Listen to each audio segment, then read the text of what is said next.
మమ జీవన హేతునా అంటూ ఏడడుగులు నిన్ను నడిపాను చుట్టూ కంఠే బద్నామి శుభగే కాపాడుకోలేని బతుకెందుకంటూ జీవ శరదాం శరం.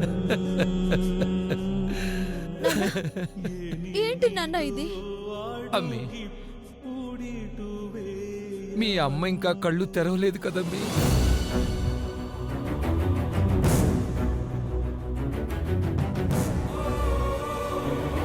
అమ్మి, మనం తీసుకొచ్చింది మంచి హాస్పిటల్కేనా?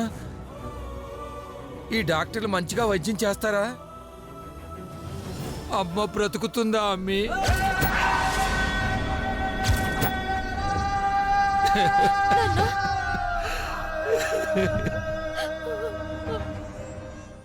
నాన్న, అసలు మీకెందుకు అనుమానం వచ్చింది? అమ్మి, ఇది నన్ను మోసం చేసి వెళ్ళిపోతుందేమోనని భయంగా ఉందమ్మి.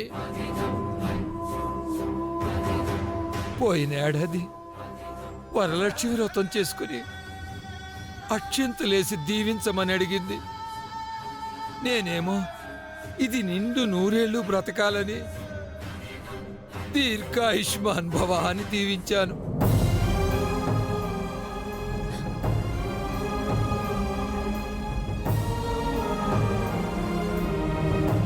ఈ పిచ్చి ముసల్దేమో పట్టుపట్టి నేను సుమంగళిగానే పోతానయ్యా, దీర్ఘ సుమంగళి భవ అని దీవించవయ్యా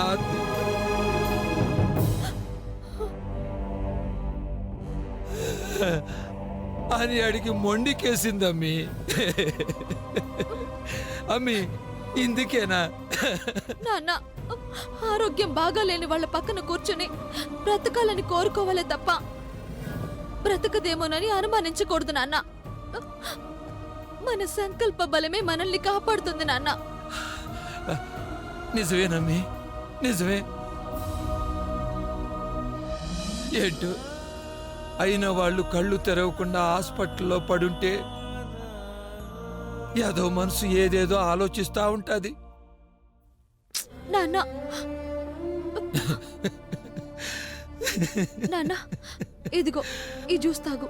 వద్దమ్మి, నువ్వు తాగు. నాన్న, తాగండి నాన్న. నాకొద్దమ్మి, ప్లీజ్ నాన్న, తాగండి. వద్దమ్మి, తాగండి నాన్న.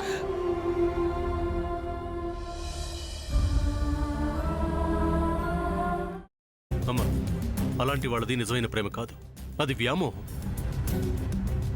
ఎగ్జాక్ట్లీ చిన్నత్త, నిజంగా ప్రేమించుకున్న వాళ్ళు అలా చేయరు.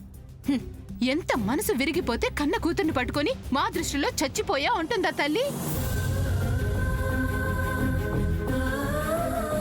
అది సరే అమ్మా, తన కూతురుతో తన మాట అనేటప్పుడు ఆమె మాటల్లో వ్యథ, కళ్ళల్లో బాధ గమనించావమ్మా? పెద్దబాబుకు బర్త్డే విషెస్ చెప్పు కూడా వెళ్ళాం కదా. ఊరికే ఎలా కాలిపోతుంది? మంట పెడితేనో పడితేనో తగలబడుతుంది.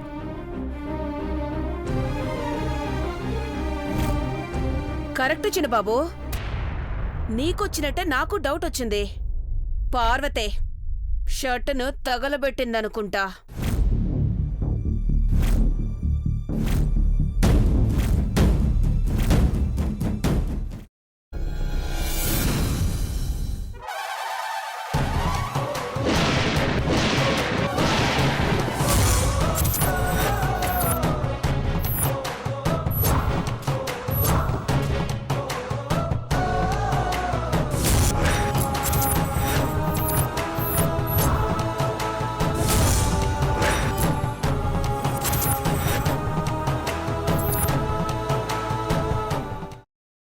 తర్వాత పొట్టు తీసేసి చాప్ చేసి పక్కన పెట్టుకోవాలి.